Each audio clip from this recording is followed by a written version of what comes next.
Dapat mayroon ka nito sa iyong bahay. Ito po'y magdala po ng swerte at proteksyon po. Tuloy-tuloy na pasok ng pera pag mayroon ka nito. Kaya guys, kung marami kang problema at hindi ka nawala ng problema, subukan mo po ang paraan na ito. Ang importante dito, naniniwala ka.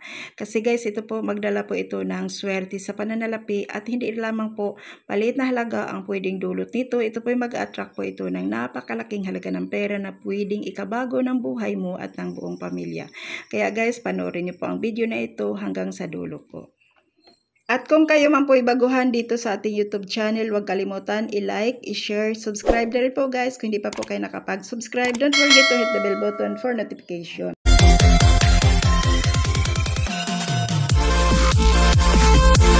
Hello guys, kumusta? Welcome to our YouTube channel, panibagong pampaswerte po, gamit ang bagay na ito. Ito po ay magdala po sa inyo ng proteksyon, katuparan sa iyong mga kahilingan. Kaya dapat alam niyo po ito kung paano ito gawin. No?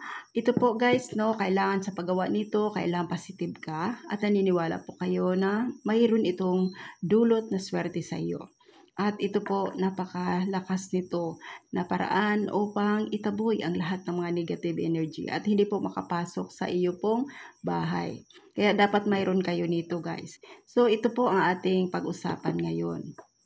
At sa mga naniniwala po sa Feng Shui, ginagamit din ito sa Feng Shui, ang ating asin at saka ang bawang.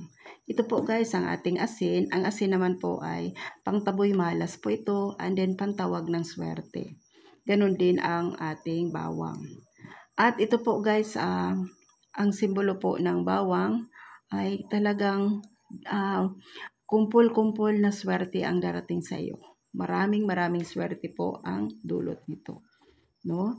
At kahit nga guys, ilagay mo po ito sa iyong bulsa, makakatulong din po ito upang daluyan ka ng swerte. At kung halimbawa po may nagagalit sa inyo at may masamang hangarin, hindi po yan matutuloy, no? Sa pamamagitan po nito. At ngayon po, ituturo ko po sa inyo ang isa sa pinakasikreto ko pong ginagawa.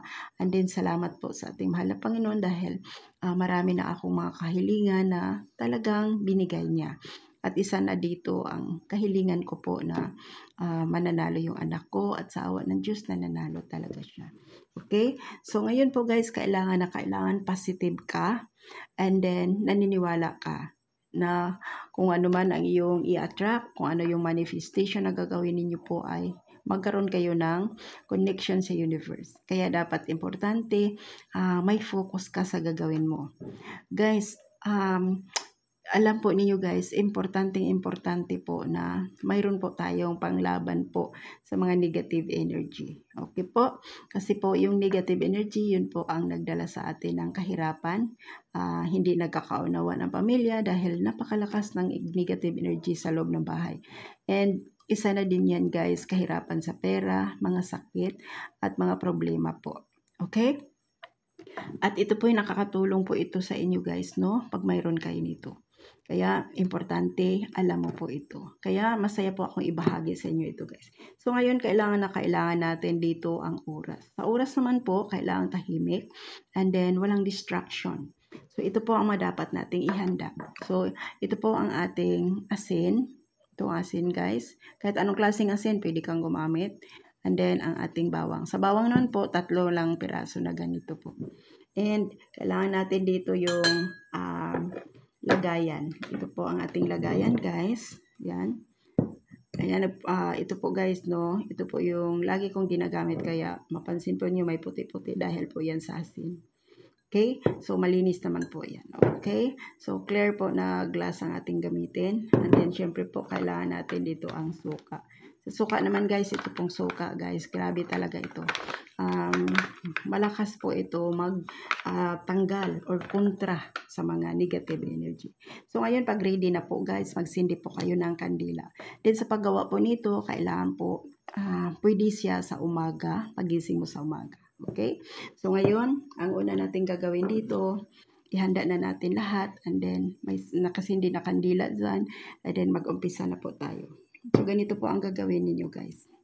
Sa paggawa po nito guys, kailangan po magkaroon ka ng focus dito. Ulitin ko po, importante ang ating focus. Okay? So, ito po guys, no, ilagay na po natin ang asin dito sa baso na ito. Yan. So, ayan. Ganyan lang kadami. Hindi naman kailangan punuin mo yan. Okay? So, ganun. And next, ang gagawin po natin guys, dito po sa bawang guys, no? Sa bawang po, balatan natin ito. Importante po sa bawang, kailangan bagong-bago po, okay? So, ayan. Importante kasi guys, tanggalin natin itong balat dito. Kasi, para ang amoy niya guys. Kasi, importante dito yung amoy. Okay? Kahit hindi mo maano pagkabalat guys, then, lagay mo na siya dyan. Focus po guys, sa paggawa nito, focus lamang po, okay? So, ayan. Lagay na natin. Ganun din ito. So, sa bawang po, 3 piraso po, or pwede 5. So, yung 3 piraso, pwede na yan, okay? So, yan. So, ito na po. Ito na po. So, ang next natin gagawin, ilagay na natin dito ang suka. Ito guys.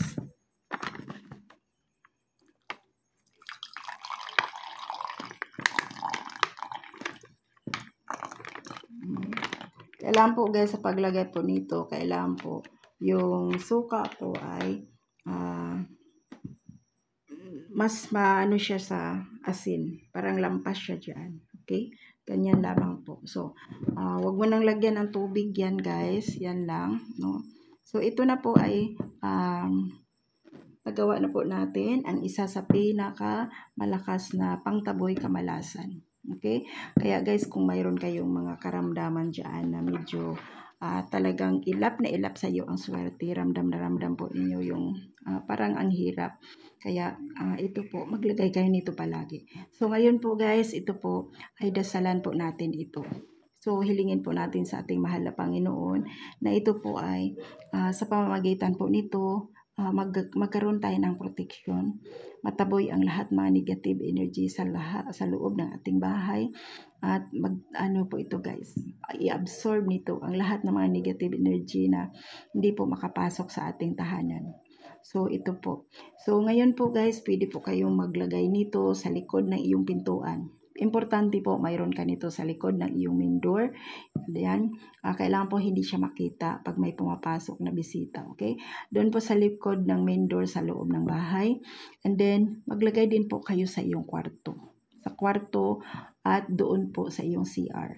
No? Yung mga area na yan, yun ay kadalasan po kailangan natin tanggalin yung mga negative energy. Protection ito guys, protection po ito sa lahat ng mga hindi maganda po.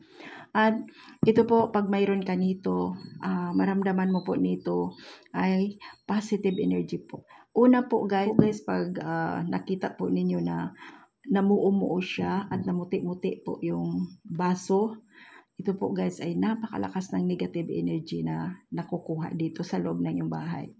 Pero guys, kung halimbawa ganito pa rin siya, kahit umabot na siya ng 3 days to 5 days, ayan, ibig sabihin noon, yung bahay mo ay wala gaanong negative energy. So, tuloy ka lang maglagay nito guys, lalo po sa likod ng iyong pintuan, sa likod ng main door, kasi ito po guys, makakatulong po ito, diyan pa lang sa likod ng iyong main door, ay sasalain na.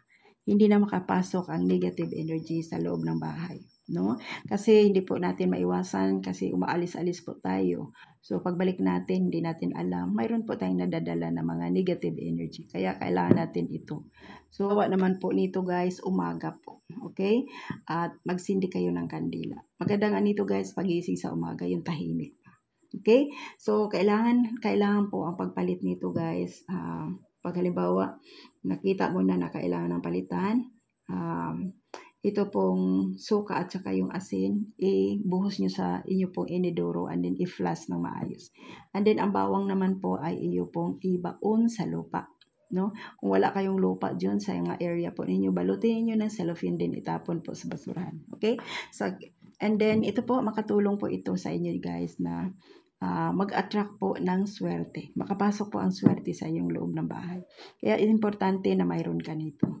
At sana po makatulong sa inyo itong lahat ng ating i-share sa iyo guys, no? So, ayan, ang mga bagay po na ating ginamit guys ay mga natural remedies. But ito po ay nakakatulong ng malaki. So guys, ilagay ninyo po ito sa likod ng yung main door and then maglagay din po kayo doon sa kwarto sa ilalim ng iyong higaan. At kung ito po, mayroon ka nito sa ilalim ng iyong higaan, guys, ito po ay protection na din sa natutulog and then taboy kamalasan para pumasok ang swerte sa inyo. At ganun din sa iyo CR, maglagay din po kayo nito. So ayan po, maraming salamat po guys, no? At guys, sa mga naghahanap po ng extra income, gustong kumita na nasa bahay lang, i-message ninyo po ako. Mayroon po akong mai-recommend sa inyong napakagandang negosyo po na pwede ninyo itong gawin. Kung mayroon kayong cellphone at isa kang nanay na nasa bahay, pwede ka pa rin kumita. Okay? Gamitin po natin guys ang ating cellphone at ang ating time na magkaroon po tayo ng income. No? So, maraming salamat again at huwag po niyong kalimutan i-share ang ating video, like, and then subscribe na rin po. Kung hindi pa po kayo nakapag-subscribe, don't forget to hit the bell button for notification po para ma-notify ka sa next nating mga videos. Thank you so much. God bless everyone. Bye-bye.